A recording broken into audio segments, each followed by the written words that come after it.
Welcome, everyone. It's great to see you tonight. Thanks for viewing, whether you're local or anywhere in the country and the world.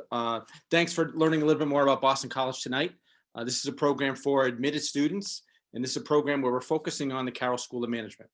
I'm your host. My name is Chris O'Brien. I'm Associate Director of Admissions. Maybe you've seen me before in one of the programs we've been running since the beginning of the month, and we've still got a couple more left. Thanks for joining us again. You see another fine array of characters on the call. We're going to be talking mostly about the Carroll School tonight.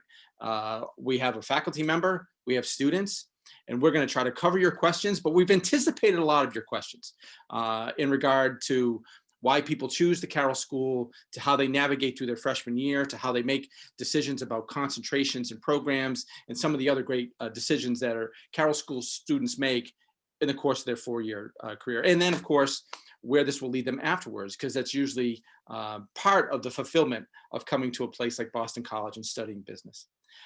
So before I go around, maybe you know a little bit about the Carroll School. The Carroll School, the business program at Boston College, has been around since 1938.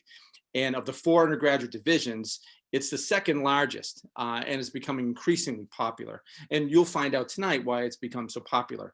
There's a flexibility, there's certainly a tie to our mission, and there's been great success, both brought to us from our faculty through research and teaching, and then from our students who have graduated and gone off to do great things. There's a total of 14 concentrations in the School of Management, although there's always a new one. I could stand corrected by the end of tonight, and 7 academic departments. So it's not just coming to study business, like that monolithic idea of studying business. It's so textured and there's so many things to learn. And I think that's one of the beauties of students' journey through Boston College and studying in the Carroll School, is they thought they came to learn business, and they learn far more, and how textured and how important it is to understand the nuances of what the understanding of business might be all about. So we're going to do some introductions, and we're going to start with our faculty member, and Ethan, if you can just explain who you are and how you ended up at Boston College. I know your journey goes back about as long as mine does at Boston College, but talk about what your role is. We'd like to know about your title and what you do day to day in order for students to get the most out of the Carroll School. Sure, Chris, thanks. And thank you all for being here. We have an incredible class that has been admitted, maybe the strongest ever, and definitely in one of the more difficult, if not the most difficult year ever to apply to college. So thank you all for being here. So I'm a graduate of Boston College, not of the Carroll School, but I graduated with English and philosophy from the now Morrissey College of Arts and Sciences. And I never imagined I'd be back at Boston College. I never imagined I'd be working here. I kind of backed my way in here, but I've been working at BC now for over 20 years, the last 10 or 11 now in the Carroll School. And my role is I'm the Senior Associate Dean for undergraduates.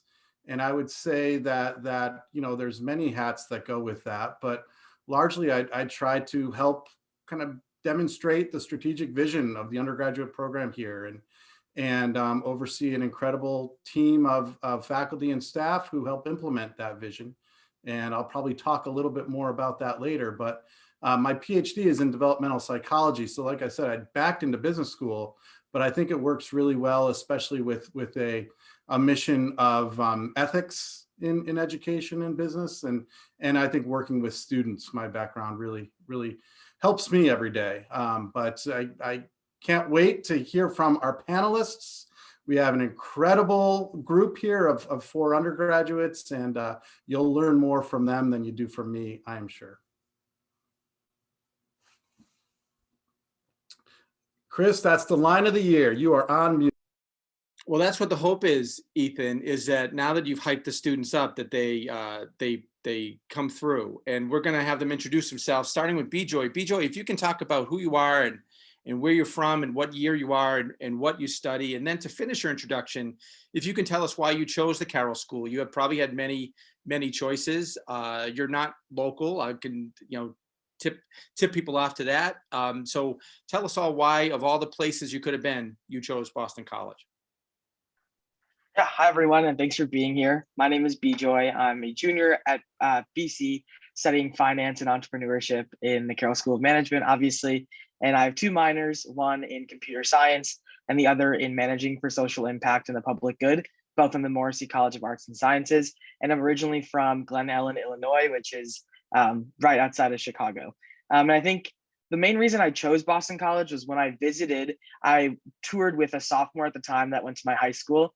And I kind of was just looking at her walk around the campus and have a new conversation or start a new conversation or simply just say hi to someone every 7 to 10 seconds. And I think that kind of showed me that BC was the perfect size for me.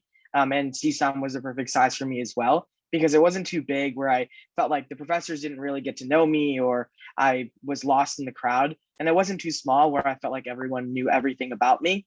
It was just right because I was able to make that connection with some students at the time, and coming here and living out what I seem to be the BC experience. I can definitely say that faculty and students have definitely gotten a chance to know me and really understand me for a person rather than just a student or another individual in a class.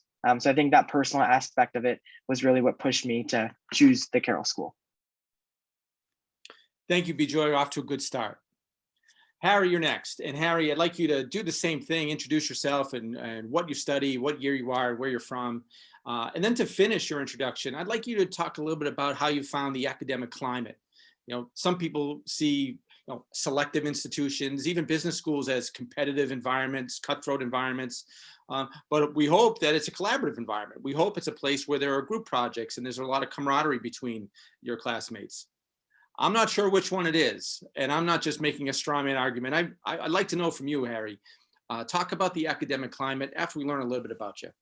I'll let you know at the end of my intro. But to start, my name is Harry Shanmugam. I'm a senior, unbelievable, from Hopkinton, Massachusetts. In the Carroll School of Management, I'm concentrating in accounting for finance and consulting, but I'm also doing a bio double major in the College of Arts and Sciences on the pre-med track. So just showing how you can some of the intellectual diversity and academic diversity within the Carroll School, which I'm sure we'll talk about later. But to Chris's question about the academic culture and climate at BC, this is, in CSUM specifically, this is something I was actually thinking about recently. I think a lot of the things that Chris was touching upon were very important things in the sense that they're foundational to the way that I think BC educates its students in the way that the Carroll School tries to go about, instilling concepts of business and really trying to contextualize the mission of business education in the world, right? Because, from the very beginning, as soon as you enter CSUM, you're thinking about how is it that I can leverage my education in the pursuit of some sort of common good, and that is done together. It's done with people, and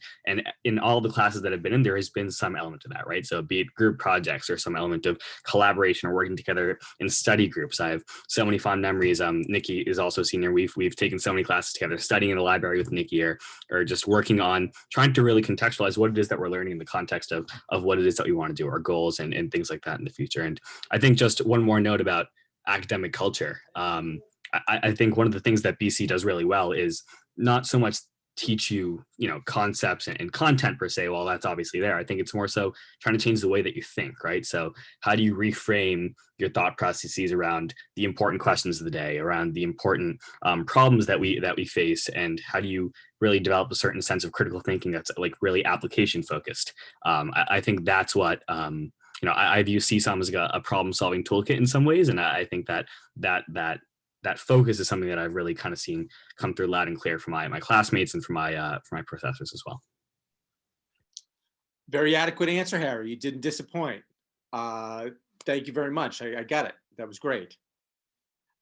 Jill, we turn to you. And after we learn a little bit about you, what you study and where you're from, what I'd like you to tell us is about, Carroll School students, like a lot of students at Boston College, have many decisions to make, what classes to take, what clubs to join, what resources to take advantage of.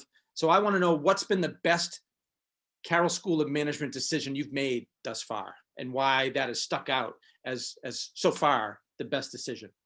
So let's learn a little bit more about you, Jill. The floor is yours. So hi, everyone. I'm so excited to be here tonight and talk with all of you guys. My name is Jill Sherwood. I'm a junior. Obviously, I'm in the Carroll School of Management, concentrating in economics and information systems. And I have a minor in the Morrissey College of Arts and Sciences in Faith, Peace, and Justice. And I'm originally from San Jose, California. I don't know if I said that in my spiel already. what I would say my greatest, the decision I'm most proud of in the Carroll School has been reaching out for help to different advisors, because that's really been like the foundation of my time here at BC. When you're a freshman in the Carroll School, you get placed with an advisor who teaches one of your classes called Portico your freshman year. And my advisor, Professor Sione, has been so helpful throughout my BC career in directing me towards different classes, different activities that I might be interested in. And, really getting to know me on a personal level where, you feel like this is somebody who really can, give me guidance beyond just the classroom, beyond just my academic interest, and someone who's looking out for me, developing as a whole person. So I think really taking advantage of the academic advising resources. Additionally, we have a really great career center at within the Carroll School. It's located right in Fulton Hall. And I think that that's been a really great opportunity for me to, go and talk with my peers. We have peer mentors there who can help like read your resume, and even just talking with other students within the Carroll School about, what's going on, what they're doing has been really a great source of information for me and guidance in my own personal career at BC. That's great, Jill. Thank you so much. Hey, Chris, can I just interrupt real quick? I think Jill knows this, but she was selected to be a teaching assistant next year for Professor Sione, who she just mentioned. So congratulations, Jill. Thank you. I'm very excited about it. I love the breaking news, Ethan. Thank you so much. And last, but certainly not least, Nikki, if you can allow us to learn a little bit more about yourself. And as you wrap up your introduction, I want to know, as a senior, how have you affected, mentored, advised younger students in the Carroll School? Does the Carroll School allow for those kind of connections, either through classes? Maybe it sounds like I just heard about one opportunity, but maybe through other organizations that students can join through the Carroll School to make those connections, not just between peers, but specifically to younger students that are part of the Carroll School. Yeah, absolutely. Again, thank you so much, everyone, for joining. I wish we could see all your faces, but my name is Nikki Carney. I'm a senior, obviously, in the Carroll School of Management. I'm studying marketing and managing for social impact, and I have a minor in applied psych and human development, which is through our Lynch School of Education and Human Development. I'm originally from Reading, Connecticut, which is about an hour outside New York City. And there have been so many ways that I've seen mentorship kind of take form over my 4 years here. The first one coming to mind being a club that both Harry and I are a part of called the Fulton Leadership Society. It is an incredible way for all freshmen in CSUM, when you come here, if or when you come here, one of the first days of the academic fall semester, there'll be a huge clubs and activities fair where tons of different clubs outside of just the business school will be trying to get you to join all of their clubs and sign up for their organizations. And a lot of them have a mentorship component, but this, what we call FLS, Fulton Leadership Society, will probably have a giant banner that says, "Are you a freshman in CSUM?" And they're really trying to recruit underclassmen to come join. And it's this incredible career, academic, and mentorship program kind of all looped into one, where as a freshman, you'll be paired with a sophomore mentor. And then that sophomore mentor obviously has a mentor from when they were a freshman. So you end up kind of having this whole family worth of support, both in and outside of the classroom. And so now as a senior, I have three happen to be all females below me that are kind of my little family, and I had three above me. So it's this incredible way to kind of pass the baton and leave, or at least attempt to leave an impact in some way. And so I know that for me, my mentors were incredible, both in the classroom and helping me navigate the job scene, but also just in life and helping me navigate transitions and friendship dynamics and things like that. And I hope that I've been able to kind of pay that forward, and that club has been the biggest way that I would say that I've done that, and gotten to interact with Dean Sullivan a lot through that as well. So that's a huge plus to gain that easy access to administrators and advisors and things like that are always available through clubs too. Well, to all the students, I appreciate the candor and the stories, because tonight we do need to walk through some nuts and bolts, and I'm going to have Ethan prepared a few slides, expertly prepared, I might add, but prepared a few slides to sort of guide our discussion through, some of the programs and some of the big decisions that students in the Carroll School have to make. But I certainly wanted to get you guys involved, because there's so many stories of support and so many stories of your own growth. And we're going to continue on that path as we learn a little bit more about the big decisions that students need to make in the Carroll School. So with that, Ethan, I'm going to turn it over to you a little bit, and we can share hosting duties. And if you want to start by kind of walking us through some of the big parts to understand the Carroll School. Sure, Chris. What I'm going to do is I'm going to share my screen here and use this slide deck to start to do that. So I'm going to move through this very quickly for a couple of reasons. One, because Chris's interactive panel style is much better than just walking through a slide deck. Two, we want to hear as much as possible from the students. And three, we want to have plenty of time for questions and answers. That's always perhaps the most fun part of the evening. So I just want to spend a few minutes trying to talk about what differentiates maybe a Carroll School education from other places, from other schools. And I think it's guided by these three mottos. One, our university motto, ever to excel. And then two, the other two mottos, men and women for others and cura personalis, which are both tenets of a Jesuit education. So ever to excel, as I said, is our university motto. It comes from Homer's Iliad. It's a line in the Iliad. And honestly, I might not think of the Iliad every day, but I do think of this line every day. I do think of the university's motto almost every day. I think it really drives us here at the Carroll School to be the best that we can be, and every day to get better. A couple of ways that we excel, I would say. If you look at our faculty, there's a couple of recent publications and rankings that I'd highlight.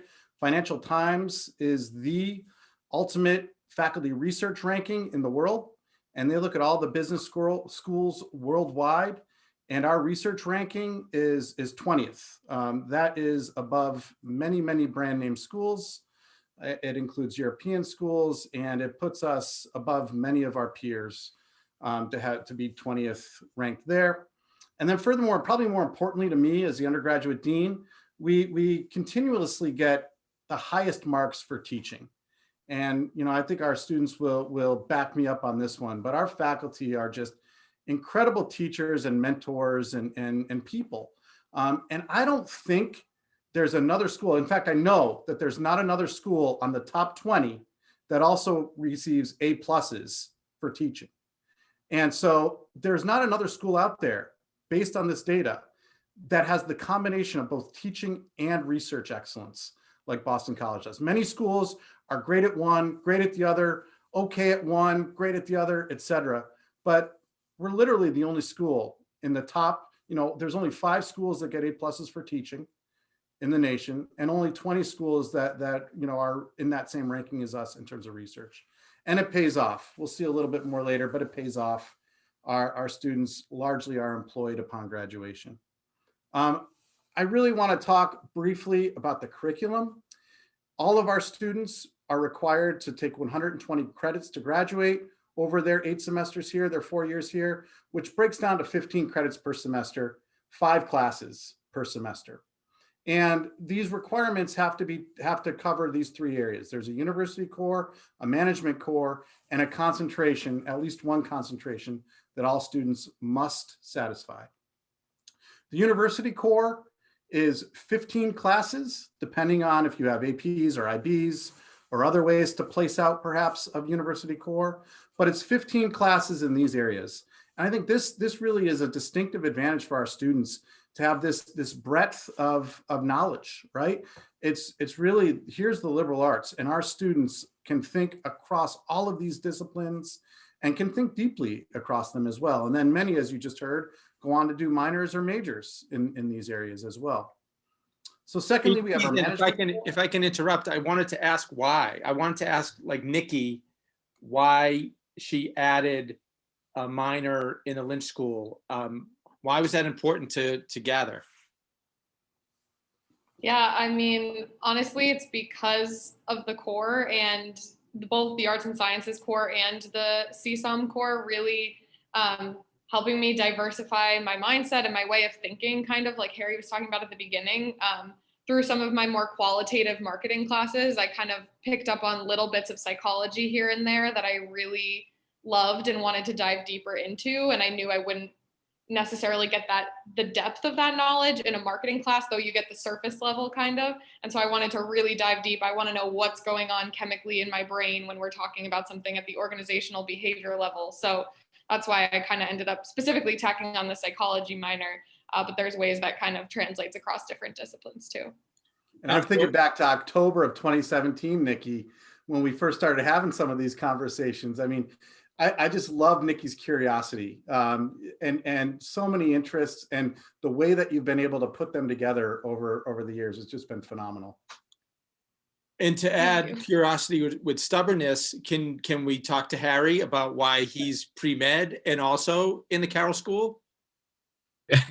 Wonderful. So yeah, for me it was I think really just having a combination of diverse interests, and then also, CSUM making it, a possibility for me to be able to do those two things at once. So I'm interested in doing health policy down the road. And for me, I think that business education in and of itself just has value. I mentioned that problem solving toolkit earlier, but I think just, having an understanding of the way systems work is important, just being a good informed citizen. But for me, I think, being able to put those two things together, I applied to CSUM because I was told, hey, like if you have, passing interest in business, apply into CSUM, and then you can make a decision about whether you want to stay in or not. And, took Portico with Dean Sullivan actually, and fell in love with CSUM and the way that it goes about teaching that systems-based education, right? And so for me, I think the conversation between biology and between business, and really kind of seeing the intersection develop over these past 4 years was really rewarding. And I think the structures in place in CSUM, being able to drop to the CSUM core if you're doing a double major outside of the Carroll School, that's been really helpful in terms of managing that workload and making it possible for me to do those two things. And Harry just let that slip, but Ethan, that is a big part of what you guys do in the Carroll School, is incentivize students, pursuing other interests in the arts and sciences as a way to add to their depth and breadth of knowledge overall, which is of course going to help them as a business student. That's been incorporated for many years now, right? Yes. So in 2016, we started this incentive because we really believe that our students should look like T's, right? That liberal arts that I talked about is kind of the top bar of the T. And then that I shape is going deeper into something. And, so we've got 4 great examples of that, who are studying all sorts of different things to be T-shaped learners and T-shaped thinkers. And so one way we do that is, if you minor in something outside of the Carroll School and you need some flexibility in your schedule, we'll let you drop one of your core classes to do so. If you major outside of the Carroll School, a major is 10 or 12 classes in many cases, we'll let you drop 2 of your Carroll School core in order to fit that in. So we want to be flexible, because we want students like Bijoy and Jill and Harry and Nikki to explore their curiosities and be T-shaped thinkers and T-shaped people. All right, thanks, Ethan. Thanks for indulging us. We can go back to the nuts and bolts. All right. So the management core, we were just talking about this a little bit, but let's see. All right. So this is what our management core looks like. It's 13 classes altogether. And I think if you look, the classes to the left of the screen, starting with Portico through Introduction to Law, tend to be taken in the first and second year. And then if you look at the right side of the screen with organizational behavior and going down, those classes tend to be taken in the junior or senior year. Think of this as your major, right? These 13 classes are really your major. You're majoring in management, and here are the functional areas that you will explore to do so. And then, we also require all of our students to have at least 1 concentration. Concentrations are generally 4 to 6 classes in one of these areas. In gold there up above, those are our primary concentrations. And then we also have 2 co-concentrations, entrepreneurship and business analytics. Co-concentrations because they're between more than 1 department. The courses are and the management of them are between more than 1 department.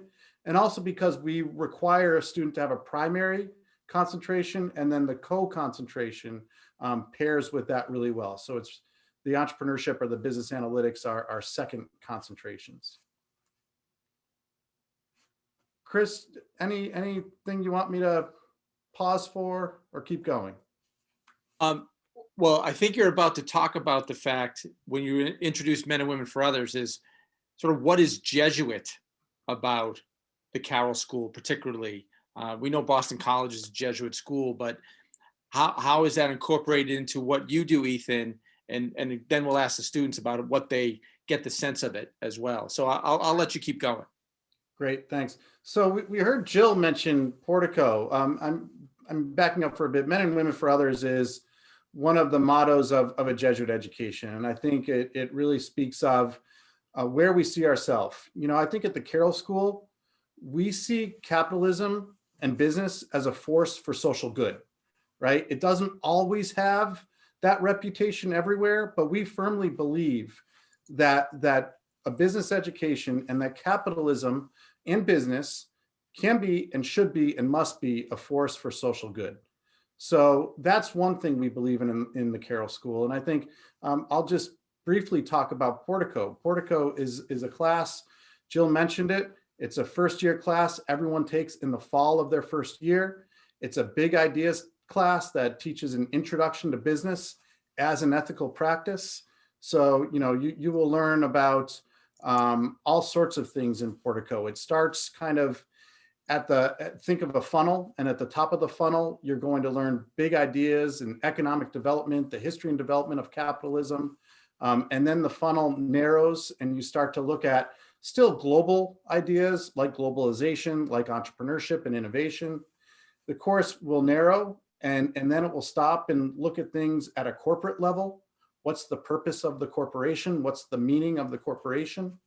And then finally, towards the end of the semester, the funnel gets even narrower and really focuses on the individual through ideas like decision-making, right? It really at the end becomes a leadership, ethics, and decision-making class. So that's a brief overview of Portico, but it's the most popular class, the highest rated class at Boston College. We're very proud of Portico. And if I could jump in, Ethan, to ask Jill, you mentioned Portico, but was that the realization of what business was going to be at the college level, and having that professor in the classroom as an advisor, was that really pivotal to get your career going, pointed in the right direction? Yeah, I think for me, like coming to especially such institution with such like high prestige as BC, you kind of maybe have this thought coming in that everybody is coming here just wants to make money. I want to go into investment banking and make $100,000 a year when I graduate. But I think that Portico was really foundational in changing my mindset of why I'm here at business school. I'm not here at business school. I mean, everybody here at business school is going to get a job. We're all going to get employed somehow. You guys can see our numbers about that. But the important part that I learned is, what are you doing to better society? And Dean Sullivan just said that great about, being a man or woman for others. That's really what Portico teaches you. And I think this really reflected in, the TAs that I had personally and the faculty.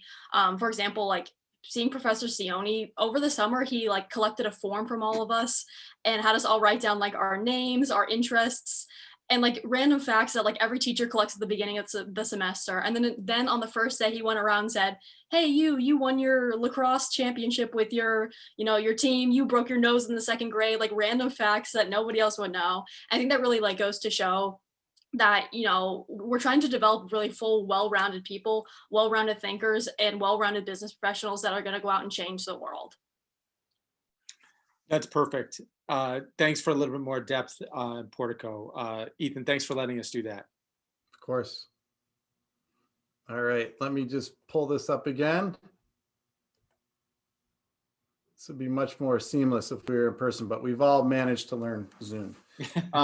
Another, Jill just talked about this with Professor Sione, and I mentioned how wonderful our faculty are before, but I've been at some incredible institutions. I've worked at, I think I'm allowed to name where else I've been. I've been at New York University and Harvard and Boston University, and fantastic places that I've loved being at. But I've never been at an institution where the faculty are as caring and as attentive and as available as Carroll School faculty. You'll see in some of these pictures, you'll see Professor Wesner there. We have a program called Take a Faculty Member to Dinner that we give students money to prepare dinner and invite a faculty member over to their apartment. Our faculty are always coaching and mentoring and doing all sorts of things in and out of the classroom. So, in order for our students to be men and women for others, I think first it starts with modeling, and our faculty are some incredible models there. If I could jump in again, Ethan, just to get Yes. B-Joy's take on, is there a faculty member in your experience, B-Joy, that's really stood out to your development and to your fostering of understanding the Carroll School? Yeah, and I would say it would be my Portico professor as well. I think it was the first connection that I made on campus, and I had Professor Lourdes German, and it was her first semester teaching at BC during my first semester here at Boston College. And if I hadn't known that fact, I would have thought she'd been teaching here for many years, because she was just such a great person that she would really take the time to get to know you. I think one of the other things that we did in class that really helped was we had examines, which is a small mini reflection that we did, I think every other Friday or every other week someday. And that was just basically sitting down, and she would give us a little worksheet with like 4 questions to reflect on our BC experience, on where our freshman year had gone, where we're currently going, and then where we hope our freshman year will go. And then at the end, we wrote a little paper reflection on that aspect. And it was just great to get a holistic approach at what my college transition has been like. And I think lots of faculty at BC will take the time to help you self-develop and reflect on your experiences so far. So not only because of that, but I think she genuinely took the time to get to know me, and I would be able to go to her with anything, whether that was like missing my family, or not getting along with my roommate, or doing really well on an exam. Like, I would go to her, the first person out of anyone, and I would celebrate my successes and get her feedback on my struggles during my freshman year, which was really important. A question came in, and I thought maybe this would be a good time to interject. Hey, Nikki, what's been the typical class size that you've had in the Carroll School? We're talking about faculty. How many other students do you have to share the faculty member with in a class? What's been the average or range, and has it differed as you've gotten more specialized? Yeah, the average across BC is like high 20s, 27, 28, but I think within CSUM it's even smaller. I don't know that I've ever had a class larger than a business school class larger than maybe 40 students or so. And that would be the largest. And oftentimes your Portico class is about 15 to 20 people, and you'll see consistently things around that range. And in the classes that have 40 or so people, as a maximum, they're always going to have TAs from my experience. And what that means is that an upperclassman student like Jill, and could be one for one of you guys, I guess. That's weird. They're there as a resource and like a second professor, basically. So you don't have this, the professor ensures that they kind of can relay out or like hand out some work to their TAs to ensure that they have more time to be spreading themselves across the students, so they're not spreading themselves too thin. So that, from my experience, they really utilize those teaching assistants to be able to be better professors for the rest of the students too, to make sure that their time is used most wisely.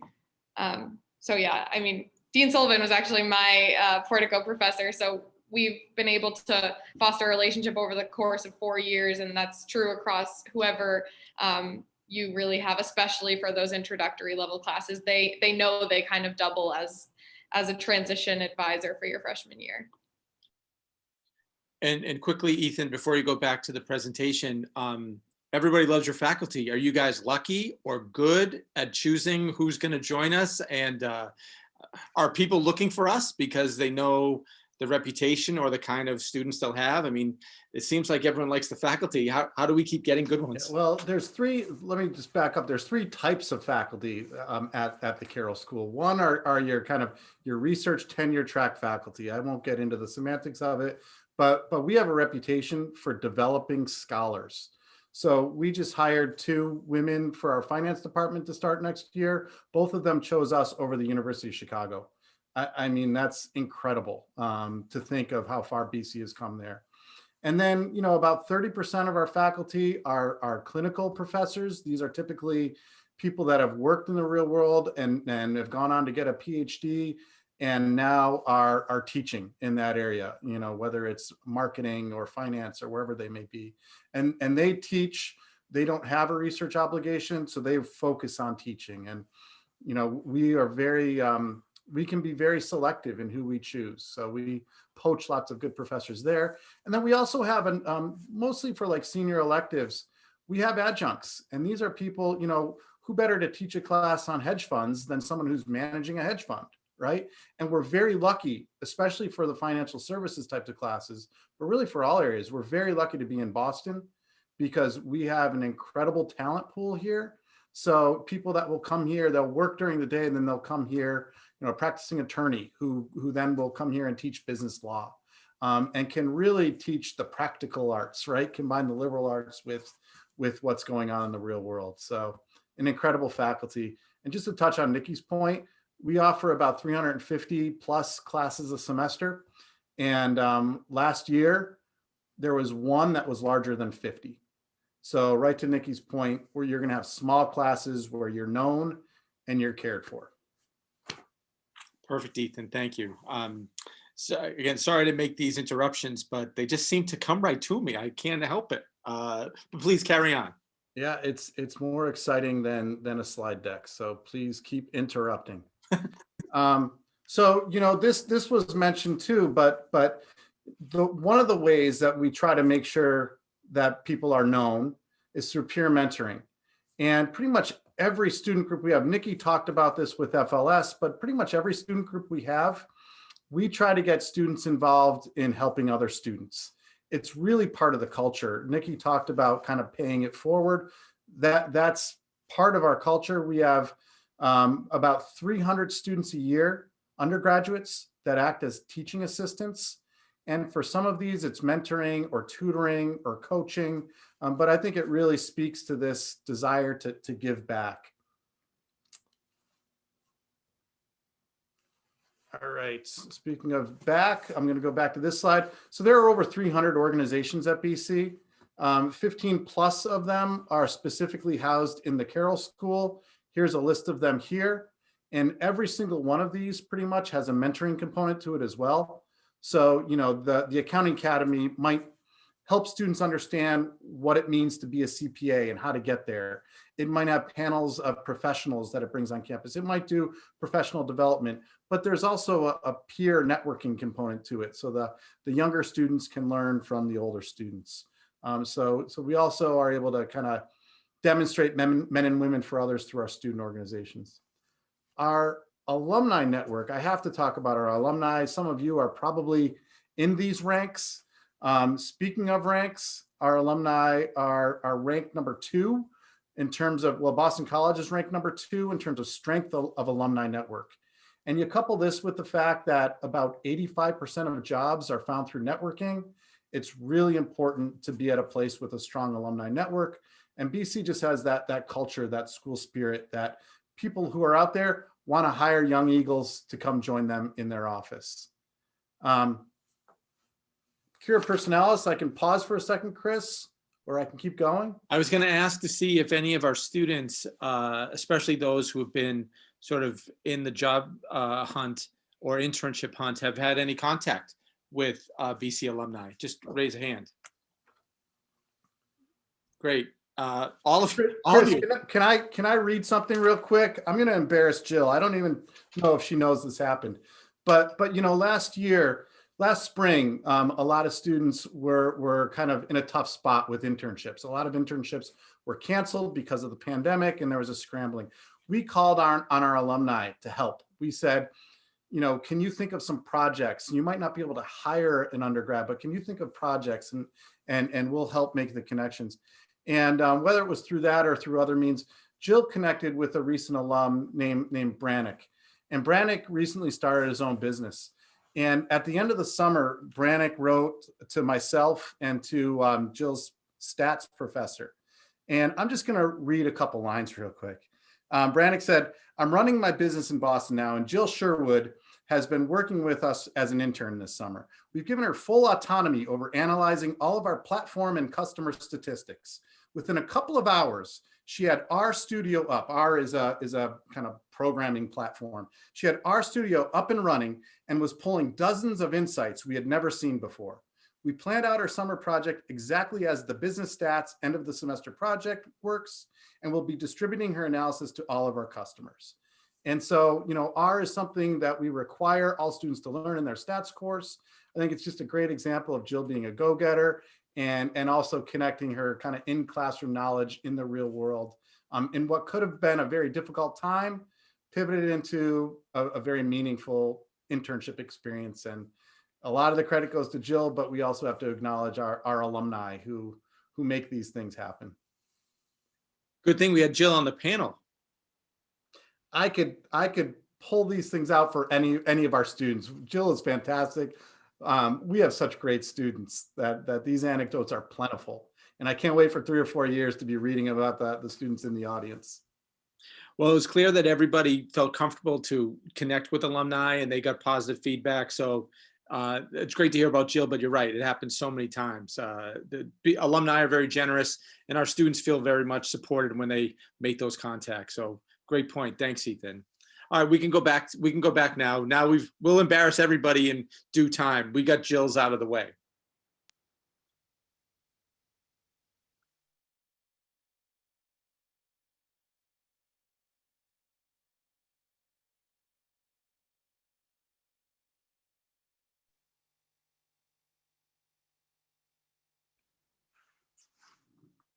Hey, Ethan, we can't hear you.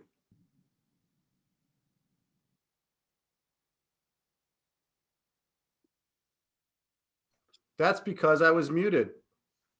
That's Sorry the line about of the that, year I everybody. heard. I'm going to have t-shirts made. You're on mute. So let me just go back. Whoops, I'm going forward. You know what? We're going to do this. So I think that, we were talking about cura personalis, care for the whole person. And we've mentioned this already, but I think the Portico class is another example of this. Your Portico professor is your academic advisor, if you've heard. You have 2 teaching assistants. And I think this goes in line with something I try to talk to my team about every day. We don't want our students to be a number. I don't want anyone to ever walk in to my office and say, my ID number is, we are full human people made in the image and likeness of God, and we have to be treated and respected as such. And everybody in the Carroll School, I want every student to feel like they are known and they are cared for and cared about. And that's very important to me. And I think my team here in Fulton believes in that fully and tries to make sure that that happens. So we truly believe that you are a business student, but you are so much more than that, right? You have other academic interests. You have other interests outside of the Carroll School. I've never been to a football game where the student section stands up and says, we are CSOM. It's we are BC, and we're so much more than that even. So that's something we believe in here. And although we think we have the best undergraduate business program in the country, we understand that Boston College is so much more than that. And we try to make sure that all of our students can flourish. And it starts with Portico, as you've heard, and it continues with many, many other programs. And I would bet, Ethan, on that foundation, that personal connection and that idea of intellectual fulfillment, if you have that solid foundation, then when you start to branch out and start to think about the opportunities to after graduation and to make your mark and to find a fulfilling career or profession, that all works if you have that foundation very solid. Because I think after you've introduced Portico and so many people have good 1st and 2nd year experiences with faculty and with the vibe in the Carroll School, then when the stressful part, or at least from the outside looking in, the stressful part about how do I navigate through the internship process? How do I navigate through positioning myself? That can be less stressful because of that foundation. Yeah, I hope so. And I think trust is a big part of it. I want students to be able to trust themselves and their decisions and feel good about that. And I want them to be able to trust their classmates and their advisors and their faculty. We're all trying to, make sure that that human flourishing is going on. So the next step, when we talk about decisions in the Carroll School, might be your first professional experience, and that would be sort of the idea of practicing through an internship or through research or some other program in order to understand if that's something that you may want to do and start to develop a network of people that know the craft and can impart those things to you, and to do it in a setting where you still have time in college to find out if this is the thing that you want to do or not. So Ethan, if you can start, and then I'll talk to the students about sort of how does the Carroll School position people to start to prepare for, having some practice, having internships, having opportunities to learn more about the things that are studying close up in person. Yeah, so we have kind of a list of things that you should have done by each year. So by the end of freshman year, you should have these kind of practical matters, a LinkedIn profile, a resume, whatever it may be. We have a team of professionals here that Jill mentioned earlier. We have a career team led by Dean Amy Donegan that does an amazing job helping prepare our students and coach our students. I think, maybe 6 years ago now, we started a class called the Career Accelerator. And Career Accelerator, it's a 1 credit optional class, pass fail, 10-week long class that typically is taken in the first semester of sophomore year, though some students will take it in the second semester of freshman year. And it's really professional development, right? It starts off as a little bit of discernment of, what your strengths are and what you might be good at and what the opportunities are out there. But it really gets into the nuts and bolts of job readiness, professional readiness. And we do it early because industry kind of requires us to do it early. Some of these internships, some of the more popular internships like banking, finance, accounting, management consulting, they are actually recruiting sophomores for their junior year internship. So it's your spring of sophomore year and you're applying for junior year internships. And that's just kind of industry, and it's a bit of an arms race, and we try to slow it down, but I think that's about as much success as we've had as universities with industry. But they want talent. They want the most talented students. So they come to schools like BC to find it. And we have to therefore start preparing students in freshman and sophomore year for this journey. The junior year internship for many students is an important one because often it leads to a job offer at the end of it. For a lot of our students, it's August before their senior year, and they have a job offer for post-graduation. So the junior year internship is the pivotal one, and that's what we try to prepare students for. We try to get students not to feel so pressured about freshman year internships and sophomore year internships. It should be about gaining experience. It should be about continuing to be a college student, develop some skills and some awareness, but it's really the junior year internship that we try to prepare students for. Nikki, you went through that process. Ethan talks about how the Carroll School prepares you for it, supports you through it. Did it come through? Did you feel prepared and supported? And I know that it came right in the midst of a global pandemic, but if you were to put that aside for a second, could you look at how that all worked out for you? Yeah, absolutely. So my process started, like Dean Sullivan said, freshman year, but not in a very serious, scary way. I understand that we're talking to you and you guys aren't even done with your senior year of high school.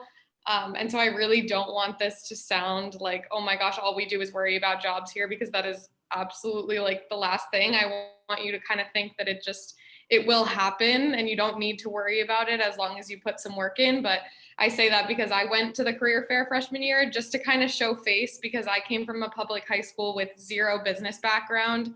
And so I had no idea what the heck networking was. How do I talk to recruiters? What is a recruiter? What does that look like? So I just went freshman year with no intention of like getting a job, just to kind of get familiar with it. And then I went back my sophomore year, more seriously looking for something after my sophomore year for that summer. And I'm interested in going into the business side of the fashion industry. So luckily my kind of choice of companies was already narrowed down for me. I had a handful that were coming to BC, again, because of that strong alumni network. They come here year after year across different disciplines and industries and everything like that. So I talked with some of the recruiters and got to know them pretty well, and then submitted applications and had 3 rounds of interviews right on campus in the Career Center, and never had to step foot off campus, which just was so seamless and all facilitated through our Career Center. And then I had an internship after my sophomore year with the TJX companies. They're the parent company of TJ Maxx, Marshalls, Home Goods, all that.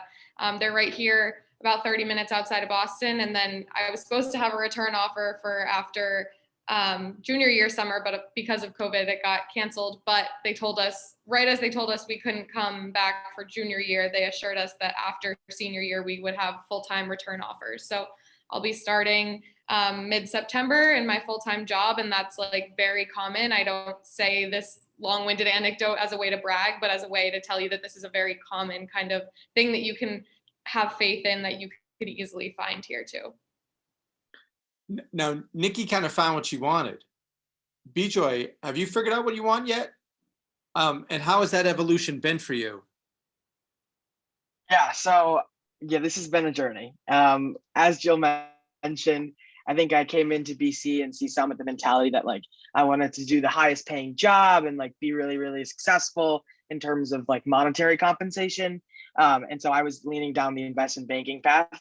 Then I took a class called Tech Trek West, which is one of my favorite classes at BC, probably second to Portico.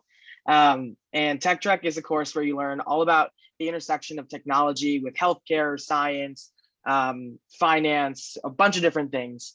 And then the second part of the course is a field study, either to New York or Silicon Valley. And I was actually fortunate enough to go on the trip right before we were sent home from COVID. So we went my spring break during my sophomore year, so last year, and I was able to visit companies like Google, Apple, Facebook, but I think more importantly, I was able to visit startup companies and really understand what the tech world looked like.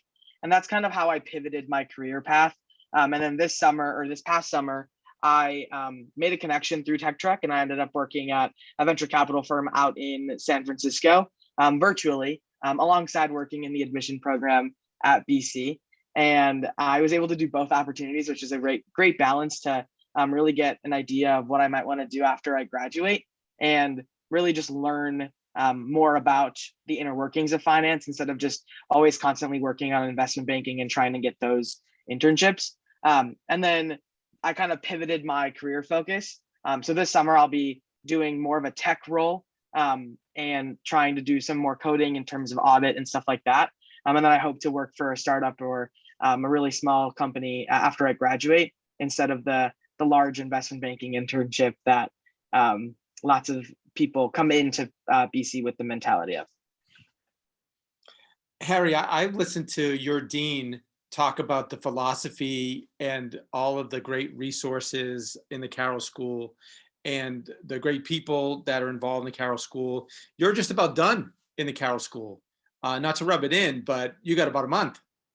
Do you consider yourself a successful graduate of the Carroll School based on the definitions that Ethan has just put out there about what he hopes you become? Chris, you love rubbing it in, don't you? But that's an interesting question. I guess success will be measured by others, but at least for me personally, I think the way I think about that question is like, have I felt like I've had a full BC experience and a full Carroll School experience? And for me, that's unequivocally been yes, right? I think about, you know, some of the themes that we've heard over and over again during this panel in terms of the people that I've met, you know, be it faculty, you know, mentors, be it, you know, who are alumni, faculty, or upperclassmen, some amazing peers. And I think the richness of that side of my education has been absolutely essential to me. And then I think with the classes that I've been fortunate enough to be in, and the skills that I've gained through those, and really the ideas I've been exposed to, the way that I think about the world is so radically different than the way that I thought about the world 4 years ago, right? And I think that's really what college is all about. You know, if you come into college and you leave the same person 4 years later, I think college has done you a disservice. And I think CSUM in particular is really powerful in the way that it engages in that transformation experience for you. So I would say for sure that, you know, I look back on these past 4 years, I've been so grateful for all the experiences I've had, and really do think that, you know, at least for me, it's been a full experience. And jury's out as to whether or not it's successful, but I guess we'll have to see on that one. Well, your dean nodded approvingly, so I'm going to take his word for it. And just my observations say that, yes, you squeaked it out as a success, Harry. You know, we've leaned on Harry this year a little bit. He's accepted a position with Boston Consulting Group as a management consultant, and he actually accepted early enough that it's a process, right? I would say that, you know, it's probably about 35 hours of prep for every interview. All right. And so I don't think students sometimes understand the amount of work that goes into just the interview process. So we actually, since Harry had successfully navigated it, we hired Harry to be a peer advisor, basically, and help students who are interested, sophomores and juniors who are interested in entering management consulting, to coach them and help prepare them for the interview process. And so hopefully there will be some Harry Juniors soon at places like BCG and McKinsey and Deloitte and LEK and all these fantastic companies. But Chris, I think one day you and I both know, and I think Harry knows too, he'll be in med school, top of his class at a great med school. Thanks. Yes, I would agree with that, Ethan. I definitely see it. A couple more questions before we wrap up. This has been fantastic, and one for the archives. But a couple of things just to ask my students here. Jill, you know, your dean just talked about how much work goes into interviews. Talk about the work-life balance of a Carroll School student.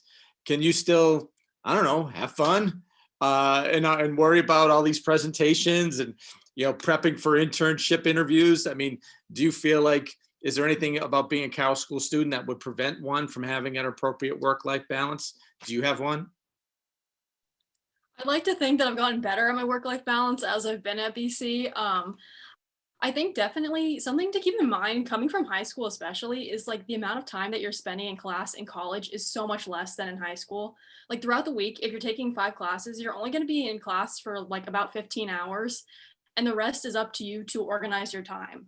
So I think while we do have a rigorous course load and it does take time to, you know, prep for interviews, especially if you're going to like something like consulting, like I could not imagine how much time that takes to do an interview like that. But I think it's really about balancing and prioritizing your time. You can make time for everything. I think if you talk to any of the panelists here, they're involved in a wide array of activities and, you know, really involved and passionate about a bunch of different things. But I really think it's about prioritizing your time and like knowing how you work best, and also taking advantage of all the resources that we have at BC. You know, faculty, peers, mentors all really want to help you to, you know, if you're struggling in a class and it's taking you 5 hours to do the homework or something, turning to, you know, one of these resources has been super helpful for me in managing that balance. And I think it's really important to say CSUM students, like any BC students, really value our sense of community and our sense of, you know, being a really balanced community where we work hard and we also, you know, have fun. We have great times. We go to the football games. We, you know, are involved and passionate about our different activities. And I think that's something really important to know, like, about us as a culture at CSUM. Thanks, Jill. So Ethan, I'm going to go to you for a couple of quick points of clarification. There are many viewers here that are ambitious and are already thinking about graduate school. And a number of BC graduates, Carroll School graduates, go off to graduate school. Can you comment on, you know, what if you have a fixed idea of what's the likelihood of a Carroll School graduate going off to graduate programs quickly? Does Boston College offer any programs that they can accelerate while they're either undergraduates or recent graduates? So first, let's talk about graduate school options and maybe graduate school futures for our Carroll School grads? Sure. So most of our students don't go directly to graduate school. Most of them go on to work immediately after graduation. You know, I mean, for a lot of MBA programs, if you get a Carroll School undergraduate business degree, that rivals many, many, many MBA programs. So an MBA in some ways is redundant, and it's a timeout where your earning potential is down, and upon the end of that MBA program, you might not be any better off than if you just continued to work straight out of the Carroll School. Now, down the road, we aren't able to track it, but down the road, anecdotally, I always hear of students that go to top MBA schools. And, you know, if you can get into a Harvard or a Booth or a Yale, that makes great sense, especially if you're looking at a career pivot, right? That makes great sense. But most of our students do not go directly onto grad school. Now, some, you know, might decide to go directly to med school or law school. We have a handful every year that do that move outside of business and work in a different field and go to grad school for that. But it's about 3% per year of our students that go directly to grad school. We do have fifth-year programs in accounting and finance. We have a Master's of Science in Finance. That's a fifth-year program, and in accounting as well. So some of our students will go on directly to those, but you know, again, most of our students are able to procure full-time employment. And again, real quickly, if you can, Ethan, if you can address study abroad opportunities in the Carroll School, simply in the sense of how it fits into the curriculum, and are there programs that abroad that may cater to specifically students who want to study business overseas in another place? Sure. So last year, you know, right before the pandemic, last year's class, the class of 2021, 36% of them studied abroad. That's a little bit lower than our typical average. We're usually around 40% of our students study abroad. Carroll School students can go anywhere, right? They're not restricted to having to go to a business school. There are some great associations that we have in partnerships with some international business schools, and some of our students do choose to go there. But other students say, you know what, I'm getting a great business education. I want to go to Italy and study art, you know, and that's great too. So about 40% of our students do it. We start advising them as early as freshman year around this, just so that they can plan things out and not have any lost opportunities. And then they can go anywhere, and many choose not to study any business while they are abroad. Yes, and I hope we're in a situation where that can be much more in the front of our minds. You know, we're talking about it for the class of 25. We should be there 3 years from now. But certainly, let's hope we get there. We better be. Well, I mean, we've already filled an hour. It's hard to believe. We probably could go another hour just talking about some of the other great resources in the Carroll School, and certainly other things that students have done. I noticed the students have all put their email addresses in the camera boxes, so the conversation can continue. And you can certainly, with Dean Sullivan and myself, you can track us down. We're pretty easy to find. So we certainly want to make sure that we can continue to provide what we can to get you guys what you need to make this decision. It's not the biggest decision of your life, but it's an important one, and it's one that matters to all of us. So if we can help in any way, we certainly want to do it. So I want to thank my panel. I want to thank Ethan, Jill, Bjoy, Harry, Nikki, my colleague Cindy, who is behind the scenes answering some of the questions in the chat. This has been real fun for me, and I think I can't imagine how we could have done better explaining what the Carroll School is all about, and to a certain extent, to a large extent, what BC is all about. So I thank all of you for joining, and all of our viewers, thank all of you. We still have a few more programs coming up before the month ends, because I guess May 1st is a date that lingers over some of you in terms of what it is that you're going to do in the fall and beyond. So let us know how we can help. Thanks for tuning in. Good night, everybody. Good night. Good luck.